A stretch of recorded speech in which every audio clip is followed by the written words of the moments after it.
nalaman na nasa batas pala. Nasa batas pala yung... Yung bawal yung malaki ang tiyan ng pulis. Oo.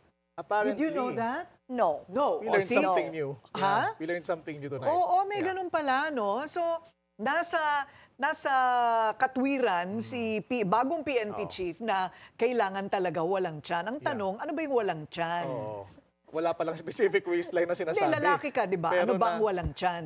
Dapat pasok sa ideal weight and height daw eh. Yung, Ideal oo. weight So, and height. Sabi ni General Torre, basta nasa within plus minus 5 kilogram of your ideal Hindi weight. yan makukuha sa ganon. Na dapat walang kang tiyan, ganon? Walang Oo. ganon? Kaya pag pisil, dapat walang Walang salbabida. halos napipisil dito. Ay, nako. Ewan ko, merong Belo event kanina. Eh. Masabi ko nga kay Doc, magandang negosyo yan. Bigyan nyo ng discount ang PNP. Liposuction lahat yan. Di Pwede ba? mag-before and after. Before and Kumuha siya ng after. isang role model doon. Correct. Correct. I think maganda naman yan for the health of everybody. Yes, of course. In the And of course PNP. also for our safety, di ba? For our safety. Para makatakbo naman kayo Yes. pag humabol kayo ng hold-upper. Saka makikita rin kasi dyan yung disiplina eh, di ba? Ng, Yes.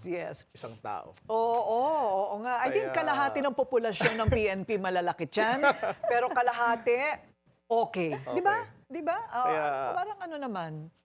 Ang moral lesson dyan, bawas-bawasan ng only rice. Ang unli rice, correct. At saka yung medyo maga-Alfonso bago matulog.